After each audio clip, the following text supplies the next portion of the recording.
Our citizenship is in heaven, and from it we also await a Savior, the Lord Jesus Christ. He will change our lowly body to conform with his glorified body by the power that enables him also to bring all things into subjection to himself.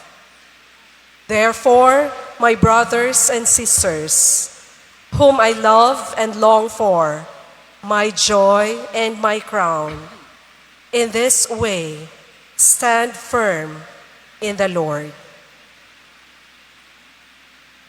The word of the Lord. Thanks be to God. Savior of the world. The Lord be with you. And with your spirit. A reading from the Holy Gospel according to Luke. Glory to you, O Lord.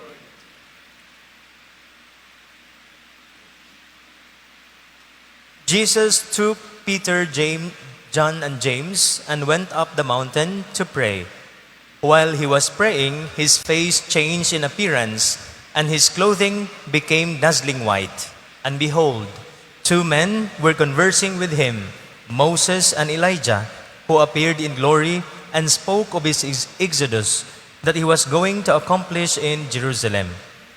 Peter and his companions had been overcome by sleep, but becoming fully awake, they saw his glory and the two men standing with him.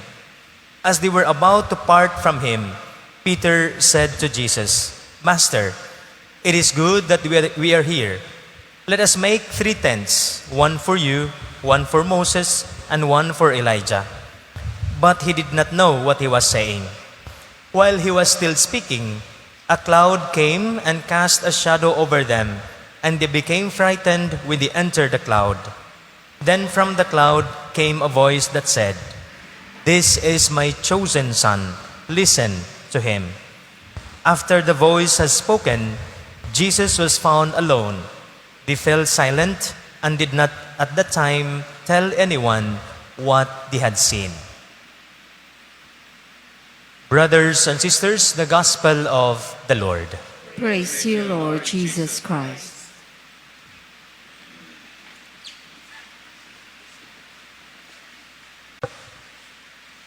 As we enter in the Lenten season, geographical symbols have been given a focus in encountering through our life. You know, if we try to remember the first Sunday of Lent, we are being oriented last Sunday of the temptation of Jesus. But then, if we try to look at it again and try to see where it happened, the temptation happened where? In the wilderness. That is why I said geographical symbols have been given a focus. It happened in the wilderness so that we can all understand the values that we have in life. Is it really that we value God in our life, or do we value that we have power, authority, and not just power and authority, but do we value our life because we are famous? That is why I told you temptations last Sunday. What are these? Not just about our resources, but it also be oriented in power and authority that we have. No? That is why we can understand why it is in the wilderness, so that we can see what is it that we value. Now, brothers and sisters, we are in the second Sunday of Lent, and we are being oriented in the fourth mystery of light. And what is the fourth mystery of light? Transfiguration. Transfiguration. And if you try to look at it again, where it happened, this transfiguration of Jesus, it happened according to the gospel that we have heard a while ago.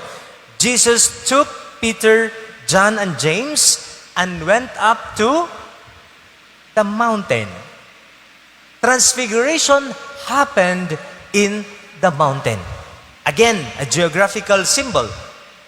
And we can understand why is it that the transfiguration of Jesus happened in the mountain. So that we can understand and we can know, all of us here, no?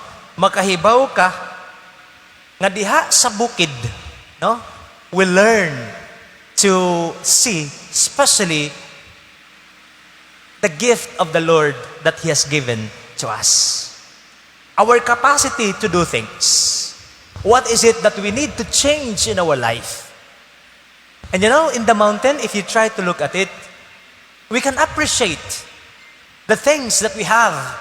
Labi na kung naakas bukid, inigtanaw nimo din sa ubos, we can say, it's so quiet. No? Grabe, kanindot tanawon sa magtanaw ka, moadto ka mga bukid-bukid nga part. For instance, if you want to go to, I'm very sure if nakaadto na mo sa kanibitang Taps. Nakaadto na mo? Sikat mo kayo na. No? Taps. And kung imong tanawon ang city lights in the evening, if you are in Taps, di ba, makaana dyan ka, kanindot. We can appreciate. And makaingon dyan ka, nga grabe gyud ang kahayag nga naa dinhi sa syudad, ikumpara nimo nga naa ka didto. That is why we can understand why the transfiguration of Jesus happened in the mountain. So that it is a beautiful reminder for us that both of these, no? Especially talking about geographical symbols, both of these in the mountain, in the wilderness, become the locus of mystery and grace, the place of earth and divine encounter. And let us remember that. Now, our challenge, brothers and sisters, all of us gathered here, our challenge is on how to accept these realities if we can encounter this in our life. We need to accept that life has its mysterious ways. Looking at my own experience, when I tried to make a decision to enter in the seminary, I was informed by my mother, do not continue studying in the seminary. Why? Because I came from a family which is not wealthy, not rich. We have nothing. No? I grew up with only my mother. I have no father because my father died when I was young. And that is why my mother used to tell me, do not enter in the seminary. Ayaw dayon na ang imong plano. Because the only reason, wala tay ikagasto. That's the reason of my mother. But when I tried to make a decision to enter the seminary, someone, a generous person told me, ayaw kabalaka, ako'y gasto sa tanan kung musud ka sa seminaryo. The only thing I'll try to request from you, pag tinarong lang yun og eskwela. Imagine? And because of that, I took the exam. But, my struggle is, I came from a high school nga dili siya number 1 sa klase. Pwede ra kong mukating classes, mo eskwela ko sa usa ka semana, sa 2 ka adlaw. And imagine? That is why I said to myself, makaya ba kahanin ako? Because we were oriented, if you are in the seminary, doon na dyan kayo i-maintain nga grado. Especially major subjects. Unya, mutungtong yun na og 80 or 85 ang imong grado. Niya, pagtanaw na ko kong grado during my high school years, doon na, digid insured ang akong grado. If we try to look at it, sa standard sa seminaryo. And here comes the struggle when I was also informed that during the exam, only 44 ang madawat, no? Dili na siya mo go beyond 44 kay because sa puy-anan sad gitan-aw sad nila ang puy-anan. And I was surprised, brothers and sisters, when the result of the exam came out because I passed the exam. But I was in number 50. Imagine, only 44 ang ilang kuhaon. But the good thing, I was in number 50. I said to myself, maybe this is not the life for me. But 2 weeks before the entrance in the seminary, 7 of them came out. No? Ilang kuan ang ilang desisyon nga di sila mo padayon sa seminaryo. 7 of them. So 44 minus 7, asod kay ko kay 50 man ko. No? 50. And inside the seminary, I learned so many things. No? Especially looking at the grace of God given to me. And even during kanabitang decision making nga mopadayon na ka sa pagkapari, another struggle, brothers and sisters, because kung nag-eskwela ka din is gawas, doon na mo'y gitawag din sa gawas kung makatiwas na ka og kurso, doon na mo'y gitawag og bar exam and unsa pa nang usa? Board exam, no? Board exam. In our case, in the seminary, we call it comprehensive exam, in which you try to study from first year to fourth year.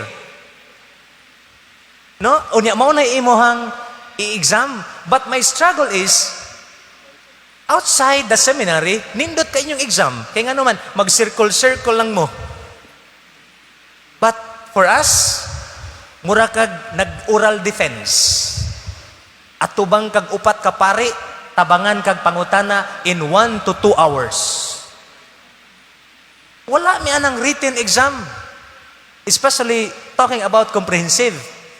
You need to defend all the questions nga ipangutana nimo sa upat ka pari in 1 to 2 hours. And I said to myself, it's okay. Kaya naman, kung para gidin ako, ihatag gini sa Ginoo. First time that I took the comprehensive exam, I studied very well. Bisan asa ko muadto, no, na mga higayon, nga musulod kog ayala, magdagi hapon kog notes. Aron magbasa-basa. Musuroy ko aning SM, magdadyo kog notebook. Kaya nga naman, mga points nga magkatuon ragid ko. I studied very well.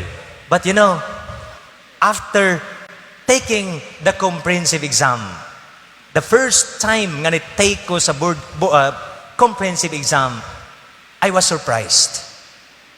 Why? Bisa nagtuon ko o daghan kaayo, I failed in the exam. The first time I took the comprehensive exam, I failed. And I said to myself, pas hindi gid siguro sa ako ang pagkapari. But I said a while ago, life has its mysterious ways. And I continued searching the truth, especially the value in which the life that I chose. So, I continued studying.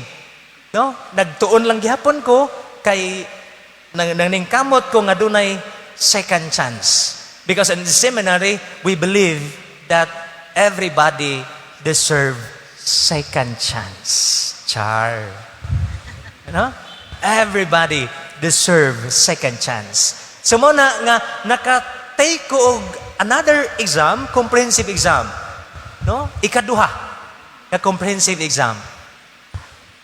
I tried to request my companion to help me, no, nga mo pasayon ang akong pagtuon, no, na mga classmate na mo nga mao mo explain nimo kay tagaan man mi og reviewer, no, tagaan man mi mga ingonana kabaga nya i-explain sa imong classmate. And I was confident enough, especially in taking the exam and for the second time. And on the day, diha na, naabot na gyud, excited kayo ko. But after nga naanak ko dito, nagatubang ko sa mga pare, na blackout manoong ko. Nawa ang akong gipangtun-an. And you know, to my surprise, for a second time, I took the comprehensive exam. When I tried to look at the result, I was surprised. I failed again. Nahagbog na po ko. And I said to myself, di gid siguro ni akong kinabuhi, di lang ko mamugos. No? Di lang ko mamugos. But I chatted with one of the priests in the seminary, og diingon siya, gilang dong, doon na pagikay chance. No? Kay nakita na mo nimo nga kuan, ganahan jud ka nga mapari. Sige lang, do not give up. There is something nga ihatag gid sa Ginoo diha nimo because you have a gift na akay gasa nga nakita na mo nimo. And because of that, akong gihimo mga igsuon, ni desisyon jud ko nga mutudlo na lang ko og eskwelahan. So that dili lang kay mahunong ang akong pagkat-on apan mo padayon og madungangan ang akong nakatunan pinaagi sa pagtudlo. And what happened? For the third time, I took the review, no, nag-review ko, kay 1 year man na siya, nag-review ko, at the same time, nagtudlo pa dyan ko. No?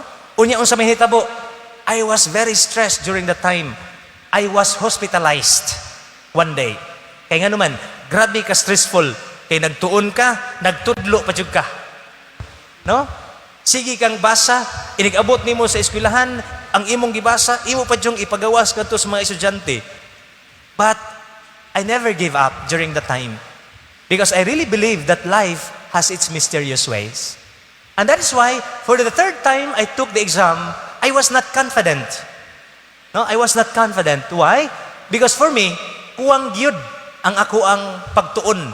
Kaya nga naman, natunga man, eskwelahan o niya, comprehensive exam. Eskwelahan, comprehensive exam. But you know, after the result, I was surprised.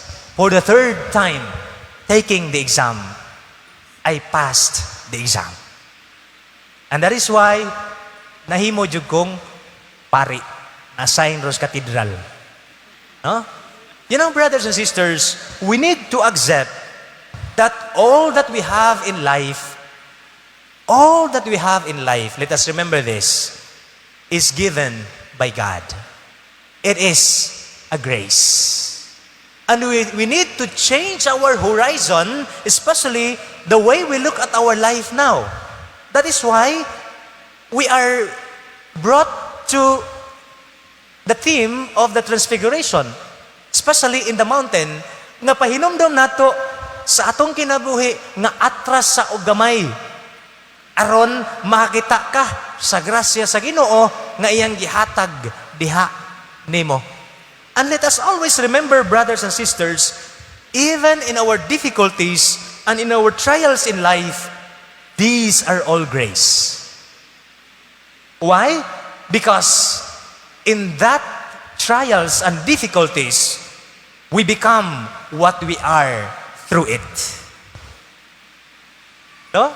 Bunang naligon ko isip usa ka tawo kay tungod bisan pa man how many times I failed in that exam, but nahulma ang akong pagkatao to be humble because it is God who is calling me. It is not I myself choosing this kind of life, but it is God. No, that's why I was touched when I came back to the seminary, and then I tried to chat with one of the priests.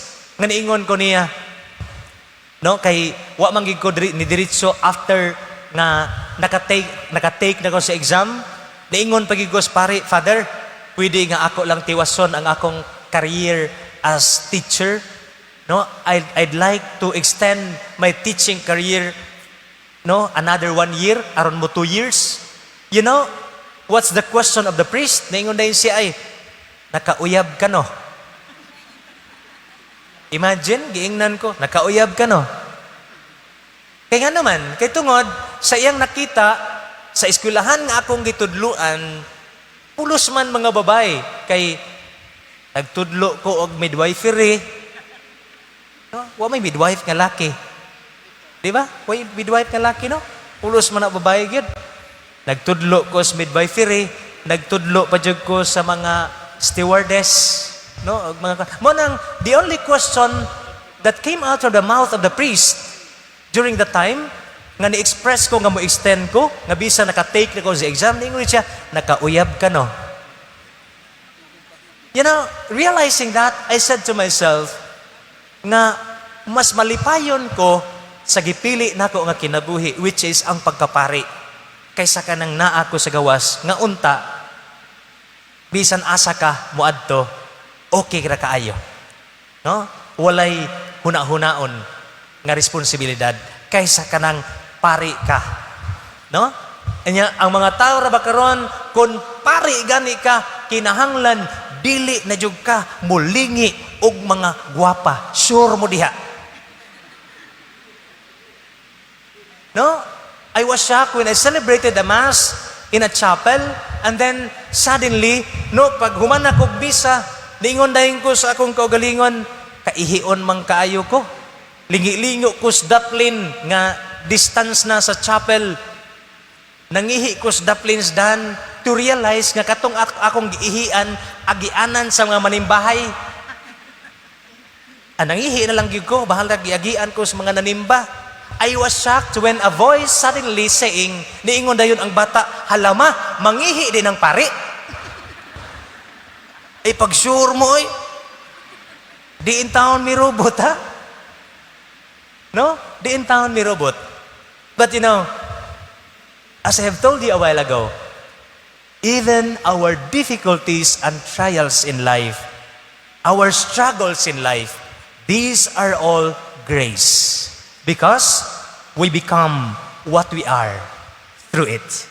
And I hope the transfiguration of our Lord, no, is a grace for us to look at inside us, especially, you know, sa atong kinabuhi, nga kining tanan, grasya sa Ginoo. Do not be discouraged. No? Ayaw gyud ka discouraged. Karon ra ba ang mga batan-on kung kabantay mo, ang kasagaran gyud sa ilahang sakit, no? Kasagaran gyud silang sakit, dili sakit sa tuhod, sakit sa buko-buko, kundi depression. No? Mao gani kasagaran sa mga batan-on karon. I have an encounter here in Cathedral thrice. No? Katulo na kay gayon. Duha ka lalaking batan-on, I think 24 and 26, and my last encounter was 22, a woman. They have the same issue. Unsa man? Depression. And that depression, where is it coming from? No, in my last encounter with a woman, where is it coming from?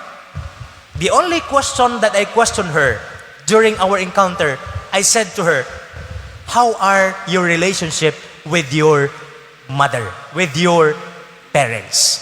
The moment I questioned that, this woman burst into tears.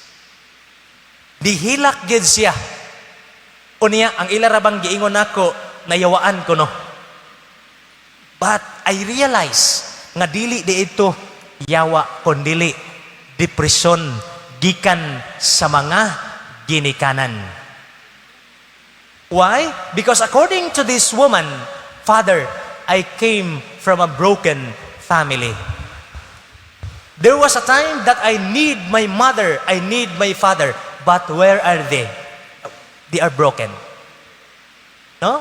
Mingon na siya, niduol ko sa akong mama, dingon akong mama, ay, samo kayo ka. Wa pagani ko kakuan sa akong responsibilidad. Unya na na. When I tried nga muduol ko sa akong papa, di siya kaduol kay nga naman ang iyang papa aduna nay laing pamilya. And what's the result? This woman was depressed. Lately lang na siya nako na encounter nga niduol nako dinhi sa cathedral because of depression. Brothers and sisters, let us call ourselves nowadays, especially looking at the transfiguration of Jesus, we are already given grace from God. And I hope we use that to help each other to change our horizon. Nga muatras ka gamay, no? Muatras ka gamay aron makita ka sa pinakadaghang grasya nga gihatag sa Ginoo nimo. Usbon ako, even in our struggles, even in our difficulties, these are all grace from God. And I hope we can transfigure in our own experience. I hope and pray. Amen.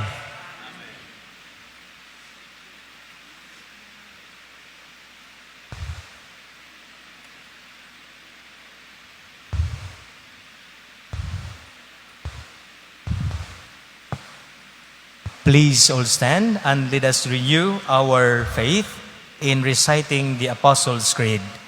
I believe in God, the Father Almighty, Creator of heaven and earth, and in Jesus Christ, His only Son, our Lord, who was conceived by the Holy Spirit, born of the Virgin Mary, suffered under Pontius Pilate, was crucified, died, and was buried.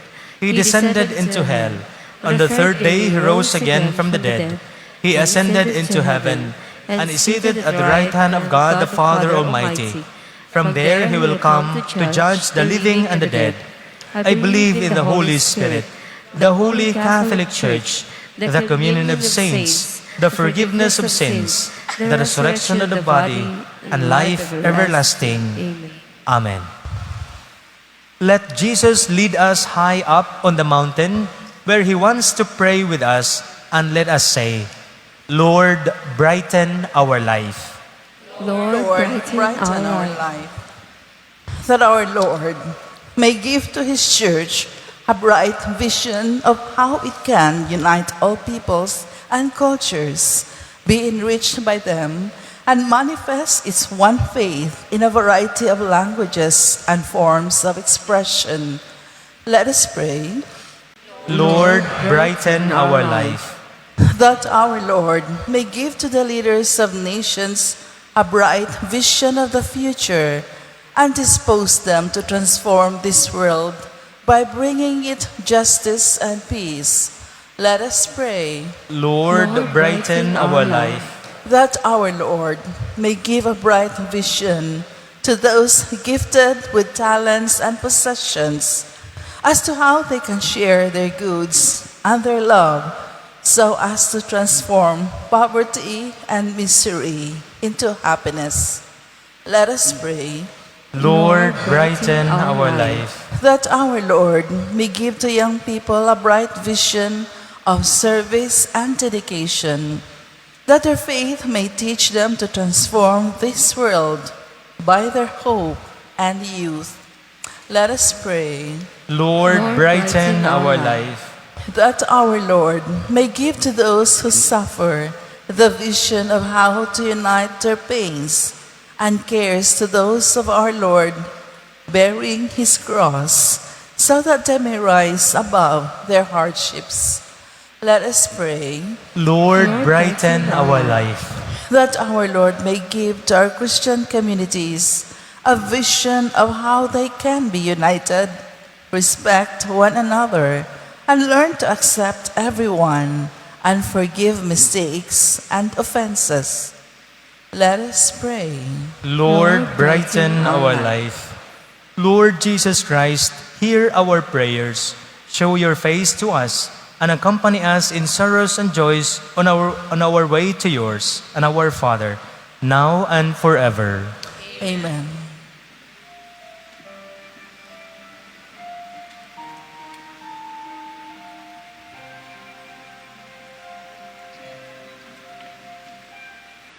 Pray, my dear brethren, that my sacrifice and yours may be acceptable to God, the Almighty Father. May the Lord accept the sacrifice at your hands for the For the praise and glory of His name, for our good and the good of His holy church. As we receive these glorious mysteries, we make thanksgiving to you, Lord, and cleanse of our faults, and sanctify your faithful in body and mind for the celebration of Paschal festivities through Christ our Lord. Amen. The Lord be with you. And with your spirit. Lift up your hearts. We lift them up to the Lord. Let us give thanks to the Lord our God. It is right and just. It is truly right and just, our duty and our salvation, always and everywhere to give you thanks, Lord, Holy Father, Almighty and eternal God, through Christ our Lord. For after he had told the disciples of his coming death on the holy mountain, he manifested to them his glory, to show even by the testimony of the law and the prophets that the passion leads to the glory of the resurrection. And so with the powers of heaven, we worship you constantly on earth, and before your majesty without end we acclaim.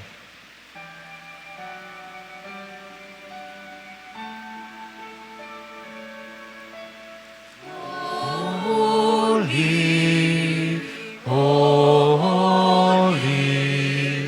holy Lord God of hosts, heaven and earth are full of your glory. Hosanna, Hosanna, Hosanna in the highest. Blessed is he who comes in the name of the Lord. Hosanna, Hosanna, Hosanna in the highest.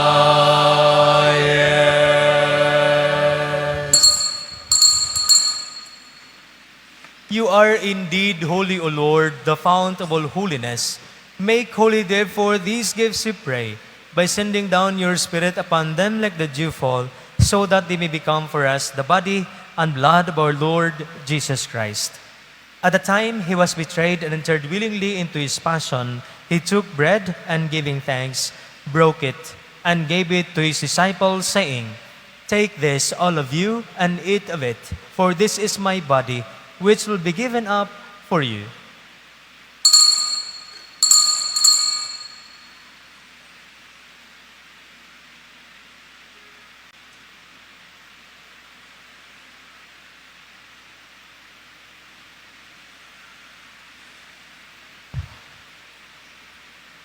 In a similar way, when supper was ended, he took the chalice and once more giving thanks, he gave it to his disciples, saying, "Take this, all of you, and drink from it, for this is a chalice of my blood, the blood of the new and eternal covenant, which will be poured out for you and for many, for the forgiveness of sins.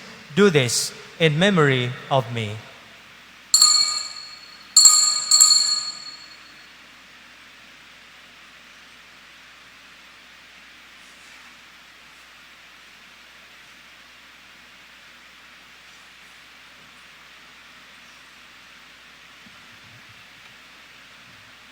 Let us proclaim the mystery of faith.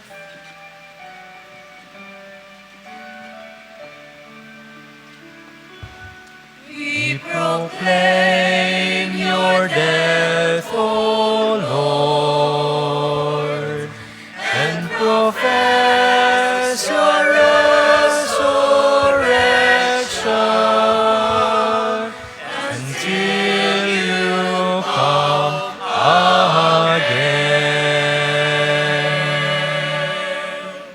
Therefore, as we celebrate the memorial of his death and resurrection, we offer you, Lord, the bread of life and the chalice of salvation, giving thanks that you have held us worthy to be in your presence and minister to you.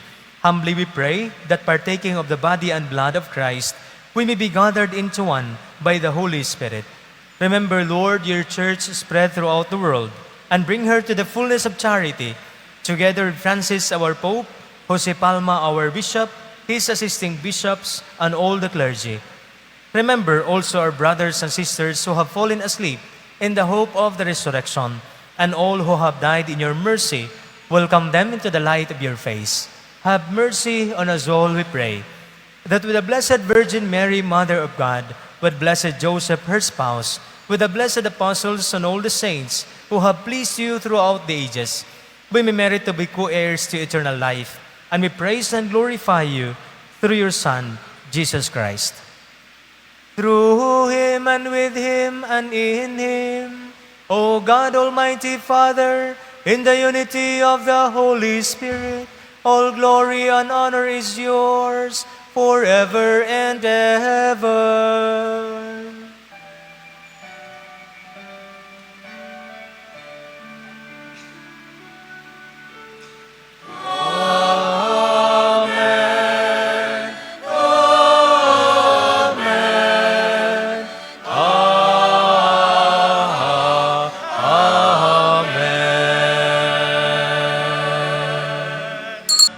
Deliver us, Lord, we pray, from every evil. Graciously grant peace in our days, that by the help of your mercy, we may be always free from sin and safe from all distress, as we await the blessed hope and the coming of our Savior, Jesus Christ. For thine is the kingdom, The power and the glory forever. Amen.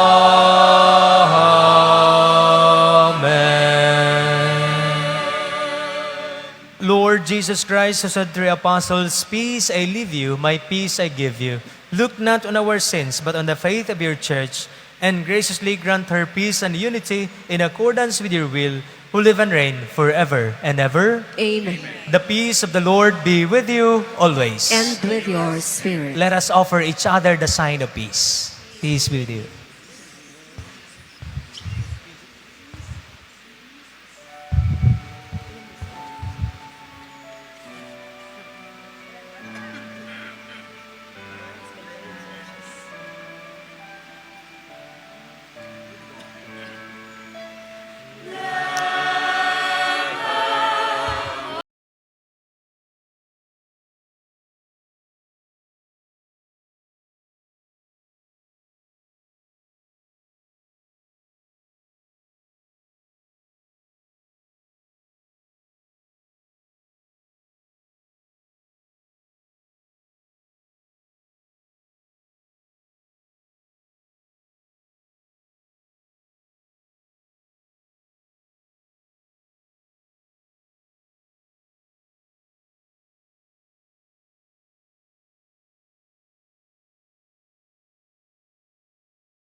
Behold the Lamb of God.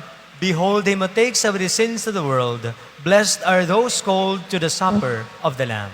Lord, I'm not worthy that you should enter under my roof, but only say the word, and my soul shall be healed.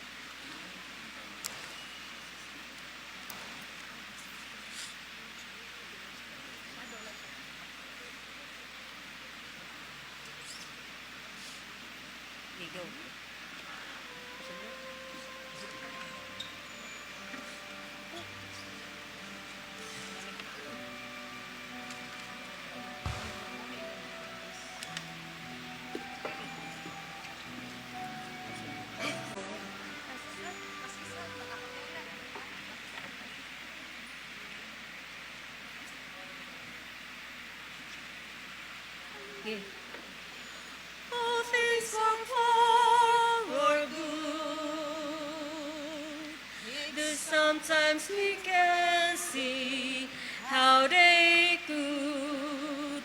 Struggles that break our hearts in two. Sometimes blind us to the truth. Our Father knows what's best for us. His ways are not our own. So when your pathway grows deep and you just can't see him, remember he's still on the throne.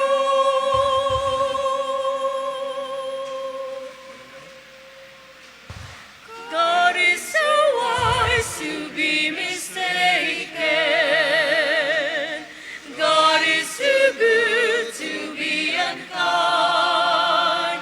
For when you don't understand, when you don't see his plan, when you can't trace his hand, trust his Lord.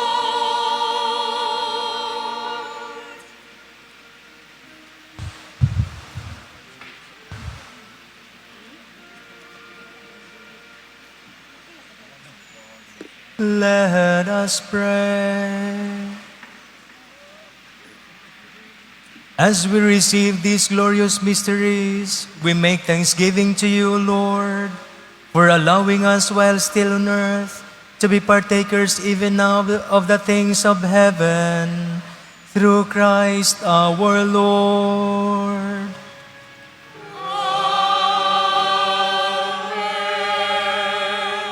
Please be seated for a while.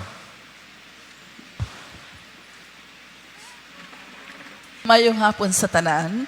Aduna kita ay second collection alang sa nagpadayon nga repair sa fasad sa atong simbahan ug sa uban pang ayuhonon sa structure sa cathedral.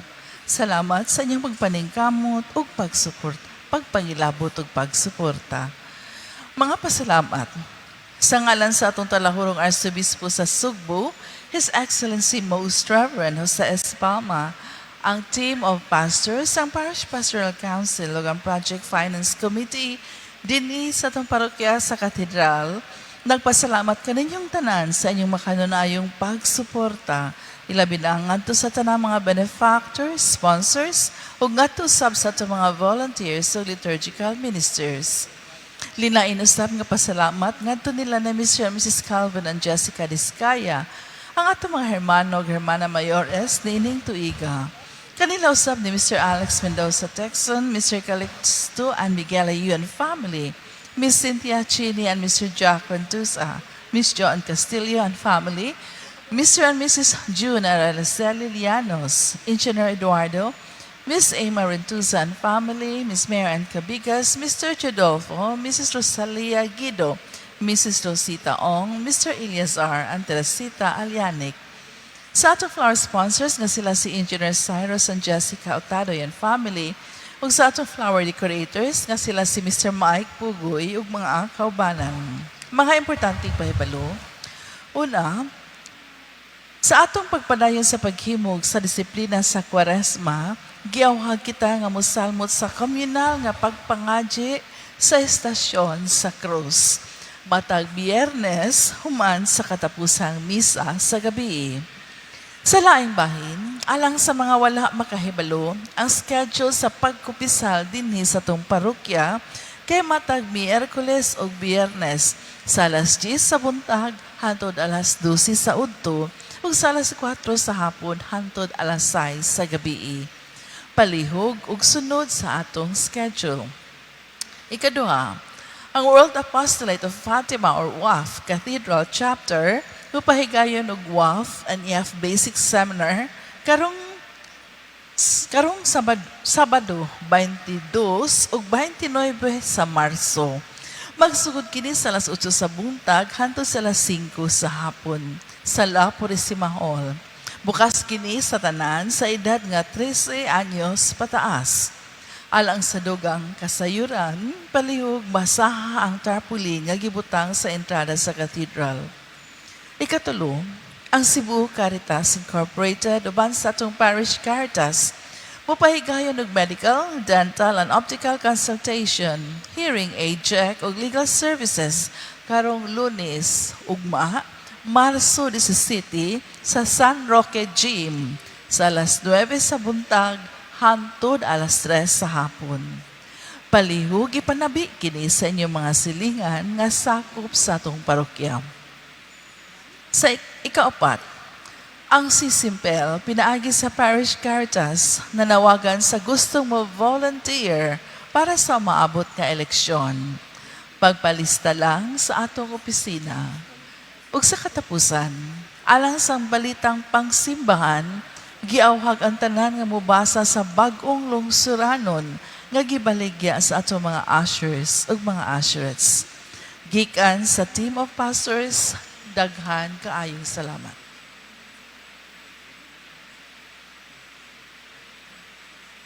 Please all stand. The Lord be with you. And with your spirit. Bow your heads and pray for God's blessing. Bless your people, faithful gathered here today, we pray, O Lord, with a blessing that endures forever, and keep them faithful to the gospel of your only begotten Son, so that they may always desire and at last attain that glory whose beauty he showed in his own body to the amazement of his apostles. We ask this through Christ our Lord. Amen. And may Almighty God bless you, the Father, the Son, and the Holy Spirit. Amen. The Mass is ended. Go in peace. Thanks be to God. For the grace that He has given to us every day, let us give a round of applause for Almighty God. Have a blessed Sunday.